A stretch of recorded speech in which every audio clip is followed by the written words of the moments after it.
Fala aí galera, seja bem-vindo ao Mensageiro da Fé. E é bem provável que nesse mês você já ouviu a falar sobre Reforma Protestante. Isso porque no mês de outubro, especificamente no dia 31 de outubro de 2017, se comemora 500 anos de Reforma Protestante.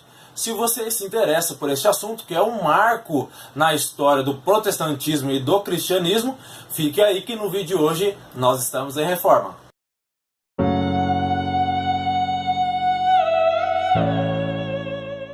Muito bem, como se percebe, nós estamos literalmente em reforma e sempre estaremos. É isso que sempre pretendemos, é estar sempre nos reformando. Isso para servir ao Senhor sobre todas as coisas e a igreja do Senhor com qualidade, compromisso, equilíbrio, responsabilidade. Então vamos ao que nos interessa, que é falar sobre reforma protestante. Nós vemos que a reforma protestante ela é muito definida hoje como diversos movimentos que buscaram fazer reivindicações, protesto contra os abusos cometidos pela igreja, os abusos da autoridade papal. Também esses movimentos buscaram traduzir a Bíblia Sagrada, que antes era confinada ao clero, trazer a Bíblia para o mão do povo. E poderíamos elencar todo o contexto da Reforma Protestante, o que vai provocar a Reforma Protestante, desde a era de Constantino, ali por volta do quarto século, quando Constantino ele vai se tornar cristão, e em 313 ele vai promulgar o Edito de Milão, um edito que conferiu liberdade de culto aos cristãos. Então os cristãos vão passar a fazer parte da sociedade romana.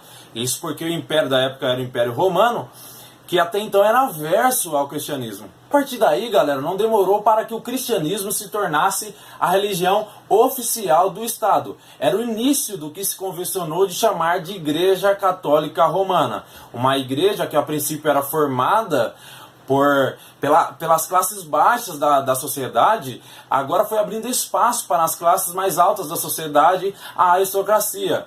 Parecia ser o triunfo do cristianismo, mas na verdade toda essa popularidade se redundou em resultados catastróficos e irremediáveis para a igreja. Todos queriam fazer parte da igreja a fim de obter cargos, a fim de obter influências políticas e sociais. Veja que o imperador da época era Constantino e agora se tornou cristão. Pelo menos teoricamente, né? Então, no fim da Idade Média, se tinha uma situação em que a igreja encontrava num estado totalmente fora dos padrões que Cristo e os apóstolos deixaram. A desmoralização do clero, que apesar de condenar a usura e a desconfiar do lucro dos burgueses, veio com a prática do comércio de bens eclesiásticos. O clero fazia uso da sua autoridade para obter privilégios e a venda de cargos na igreja era uma prática comum desde o fim da Idade Média.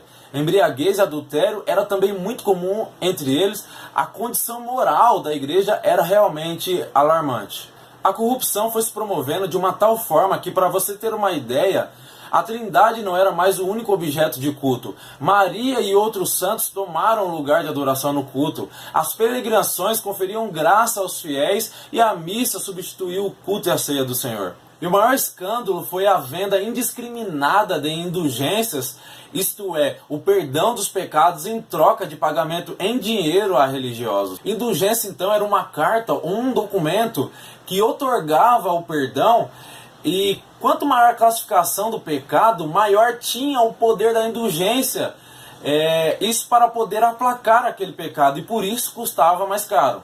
E havia certos tipos de indulgências que poderiam perdoar pecados do passado, do presente e do futuro. Isso segundo o que eles pregavam. Exemplo, se você tivesse violado Maria, mãe de Jesus, ou outra pessoa qualquer, você poderia ser perdoado. Nesse período de total abuso papal e corrupção geral da igreja, Deus começou a levantar alguns movimentos de reforma. Alguns colocam Lutero como vilão ou como principal pivô da divisão da história do cristianismo, mas no final do século XII você já tem homens como os valdenses, seguidores de Pedro Valdo, que reivindicou o direito de cada cristão ter a Bíblia na sua própria língua, que também encomendou uma tradução da Bíblia para a linguagem popular do povo, isso além de pregar sem ser ordenado a sacerdote. Homens como John Wycliffe, que traduziu o Novo Testamento para o inglês, John Hus, que reivindicou a necessidade da libertação da autoridade dos abusos do Papa, Jerônimo Savonarola na Itália e outros que reivindicaram o retorno às verdades bíblicas e apostólicas. E esse período, galera, ele vai também coincidir com o grande despertar da Europa pelo interesse para a literatura, pelas artes e também pela ciência. O que vai ficar marcado então como renascentismo. Isso despertou um novo interesse pelas escrituras e levou o povo a investigar mais acuradamente as verdades fundamentais da fé cristã. Olha aí, imagina se isso resolve acontecer nos dias de hoje. Houve também o advento da imprensa, que possibilitou a leitura e uso comum das escrituras, que antes era ali mais reservada ao clero, né?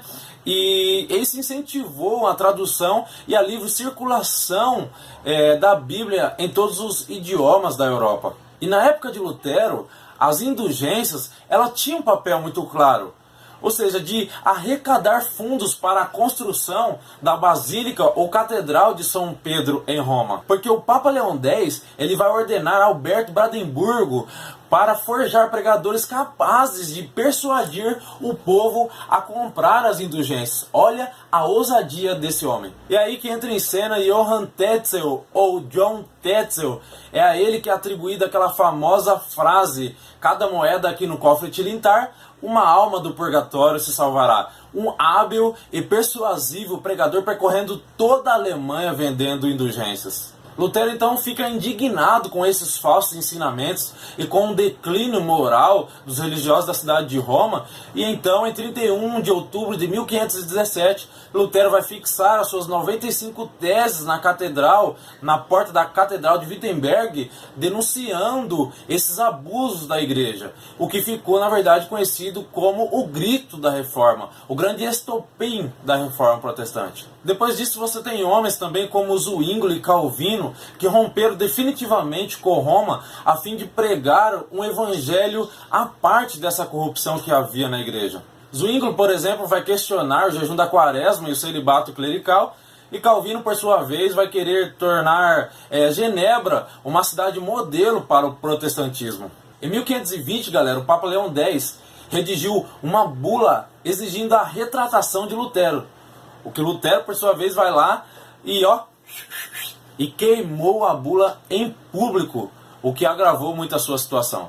Em 1521, o imperador Carlos V vai convocar uma assembleia chamada de Dieta de Worms, que vai condenar Lutero como herege. Lutero está em grande risco, galera. É aí que ele é raptado e acolhido pela nobreza alemã e refugia-se então no castelo de Wartburg, onde ele inicia a tradução da Bíblia do latim para o alemão e a desenvolver princípios da nova religião, o protestantismo ou o luteranismo. O interessante, galera, é sempre lembrar e ressaltar que esses homens também eram homens, também tinham suas dificuldades e até divergências entre eles. Eles têm até grandes acusações contra eles, são acusados até de ordenarem aí violência, mas sem dúvida esses homens marcaram e escreveram a história de forma que alguns benefícios da reforma perduram até os dias de hoje. Então, galera, é sempre bom lembrar e relembrar o legado que esses homens deixaram, o legado da reforma protestante.